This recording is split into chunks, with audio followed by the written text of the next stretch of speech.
ತಾಲೂಕು ಕಚೇರಿ, ಸರ್ಕಾರಿ ಕಚೇರಿ, ಶಾಲಾ ಕಾಲೇಜುಗಳು, ಸಂಘ ಸಂಸ್ಥೆಗಳು ಸೇರಿದಂತೆ ತಾಲೂಕಿನೆಲ್ಲೆಡೆ ಗಾಂಧಿ ಜಯಂತಿ ಮತ್ತು ಲಾಲ್ ಬಹದ್ದೂರ್ ಶಾಸ್ತ್ರಿ ಜನ್ಮ ದಿನಾಚರಣೆ ಕಾರ್ಯಕ್ರಮ ಜರುಗಿತು. ತಾಲೂಕು ಕಚೇರಿಯಲ್ಲಿ ಬುಧವಾರ ಮಹಾತ್ಮ ಗಾಂಧಿಯವರ ಭಾವಚಿತ್ರಕ್ಕೆ ತಹಸೀಲ್ದಾರ್ ನಂದಕುಮಾರ್ ಸೇರಿದಂತೆ ಅಧಿಕಾರಿಗಳು ಪುಷ್ಪಾರ್ಚನೆ ಮತ್ತು ದೀಪ ಬೆಳಗಿಸುವ ಮೂಲಕ ಅವರ ಜನ್ಮ ಜಯಂತಿ ಕಾರ್ಯಕ್ರಮಕ್ಕೆ ಚಾಲನೆ ನೀಡಿದರು. ತಹಸೀಲ್ದಾರ್ ನಂದಕುಮಾರ್ ರವರು ಮಾತನಾಡಿ, ಅಹಿಂಸಾ ಚಳುವಳಿ ಮೂಲಕ ದೇಶಕ್ಕೆ ಸ್ವಾತಂತ್ರ್ಯ ತಂದುಕೊಟ್ಟ ಗಾಂಧೀಜಿ ಇಡೀ ಜಗತ್ತಿಗೆ ಶಾಂತಿಯ ಸಂದೇಶವನ್ನು ಸಾರಿದ್ದಾರೆ. ಸತ್ಯ ಮಾರ್ಗದ ರಕ್ತರಹಿತ ಚಳುವಳಿಯ ಶಕ್ತಿ ಏನೆಂಬುದನ್ನು ಅವರು ಪರಿಚಯಿಸಿದ್ದಾರೆ. ಲಾಲ್ ಬಹದ್ದೂರ್ ಶಾಸ್ತ್ರಿಯವರ ಜೀವನ ಮೌಲ್ಯಗಳನ್ನು ಮುಂದಿನ ಪೀಳಿಗೆ ಅನುಕರಣೀಯ ಮಾಡುವುದು ಬಹಳ ಮುಖ್ಯ ಎಂದು ತಿಳಿಸಿದರು. ಗ್ರೇಡ್ 2 ತಹಸೀಲ್ದಾರ್ ಪೂರ್ಣಿಮಾ ಮಾತನಾಡಿ, ಪ್ರತಿ ವರ್ಷ ರಾಷ್ಟ್ರಪಿತ ಮಹಾತ್ಮ ಗಾಂಧೀಜಿ ಜಯಂತಿ ಆಚರಣೆ ಮಾಡುವಂತೆ ನಾವು ಮತ್ತೊಬ್ಬರು ಶ್ರೇಷ್ಠ ಮುತ್ಸದಿ ಲಾಲ್ ಬಹದ್ದೂರ್ ಶಾಸ್ತ್ರಿಯವರ ಜಯಂತಿಯನ್ನು ಆಚರಣೆ ಮಾಡುತ್ತೇವೆ. ಅವರ ಜನ್ಮದಿನವೂ ಸಹ ಇದೇ ಅಕ್ಟೋಬರ್ 2ರಂದು. ಲಾಲ್ ಬಹದ್ದೂರ್ ಶಾಸ್ತ್ರಿ ಈ ದೇಶ ಕಂಡ ಅಪ್ರತಿಮ ನಾಯಕ, ಸಜ್ಜನ ನೇತಾರ.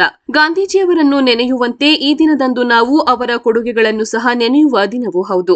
ದೇಶದ ಸ್ವಾತಂತ್ರ್ಯಕ್ಕಾಗಿ ಗಾಂಧೀಜಿ ಅನುಯಾಯಿಯಾಗಿ ಅವರ ಕೊಡುಗೆಯು ಅಪಾರವಾಗಿದೆ ಎಂದು ತಿಳಿಸಿದರು.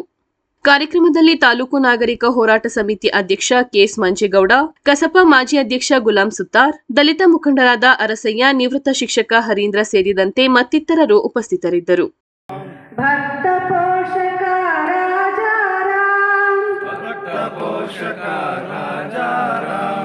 मुक्ति प्रदायक सीताराम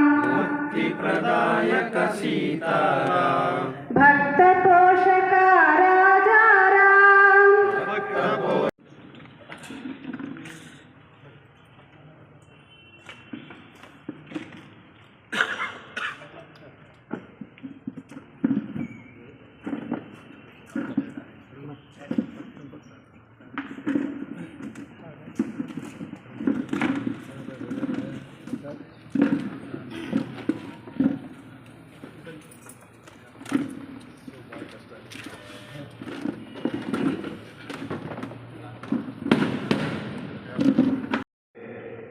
ಲಾಲ್ ಬಹದ್ದೂರ್ ಶಾಸ್ತ್ರಿ ಬಗ್ಗೆ ಸಾಕಷ್ಟು ಹೇಳಿದ್ದಾರೆ.